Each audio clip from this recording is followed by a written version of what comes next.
Well, before I get into Conrad, I want to say one more thing about Leonard. Yeah. Leonard left me with these words. It's in a poem, but when I think of Leonard, I think of the poem, "Be strong. We're not here to play, to dream, to drift. We have hard work to do and loads to lift. Shun not the task, face it, 'tis God's will. Be strong. Say not the world is evil, who's to blame, and fold your arms and acquiesce, oh shame. Speak out and boldly in God's name. Be strong. It matters not the day how difficult, the battle how long. Faint not, fight on. Tomorrow comes the song." Leonard's singing that song. Wow. So I'm going to talk about Conrad and love this morning.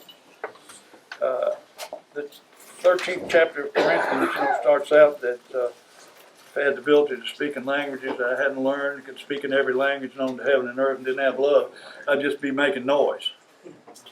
And it concludes with these verses that when I was a child, I spake as a child, but when I became a man, my thoughts went far beyond childhood. Now it is also smoky and hazy, like seeing his reflection in a poor mirror. But someday we shall see him face to face in his completeness. Now we see and know so little about God, but someday we shall see him as clearly as he sees into our hearts right this moment. Only three things remain: faith, hope, and love. And love is the greatest gift of all. So this is a story about Conrad and love and what happened to him on one miracle Christmas day many years ago. Before the cathedral in grandeur rose at Inglenook where the Danube goes, before the forest of silver spires went airily to the clouds and fires, before the oak gave forth a beam while yet the arch was stone and dream, there where the altar later laid, Conrad the Cobbler plied his trade. It happened one day near December's end. Two neighbors called on an old-time friend, and they found his shop once meager and lean, made gay by 1,000 boughs of green.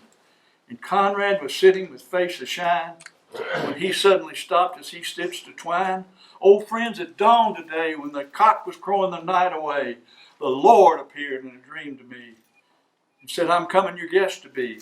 So I've been busy with feet astir, strewing my shop with branches of fir. The table is set and the kittle is shined, and over the rafters the holly is twined.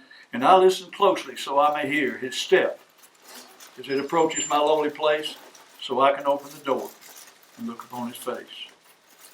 Well, his friends went away and left Conrad alone, for they knew this was the happiest day he had known. For long since his family had passed away, and Conrad had spent many a sad, lonely day.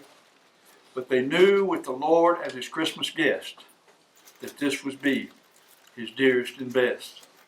So he waited with only joy in his heart, and with every sound he'd rise with a start and seek the Lord at his lowly door, like the vision he had had a few hours before. He ran to the window upon hearing a sound, but all he found on the snow-covered ground was a lowly beggar whose shoes were worn, with clothes that were ragged and torn. But Conrad was touched. He said, "Come into my store. I have shoes for you and clothes that will make you warmer too."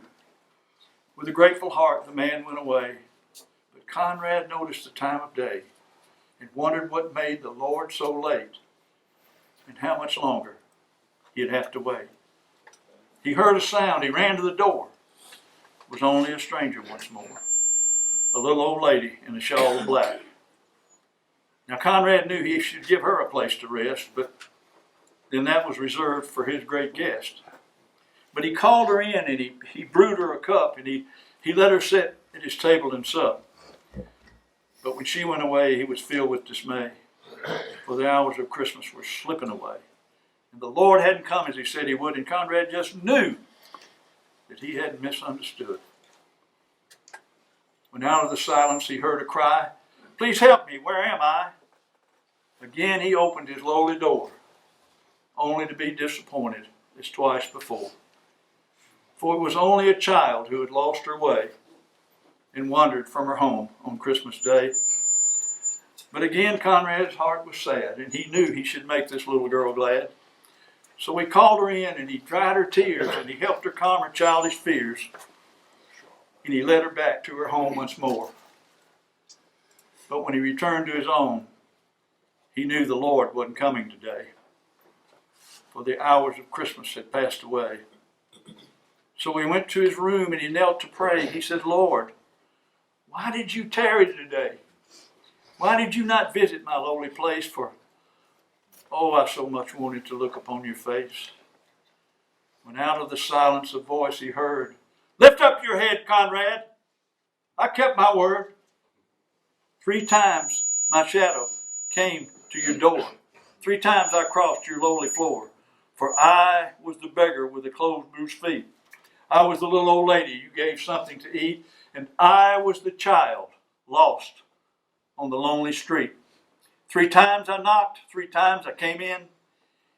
Each time I found the warmth of a friend. Of all the gifts, love is the best. Conrad, I was honored to be your Christmas guest. And the Lord Jesus said, whatever you do unto the least of these, you do unto me. And Hebrews 13 tells us, be careful when you entertain strangers, lest they be angels unawares. Merry Christmas. Thank you.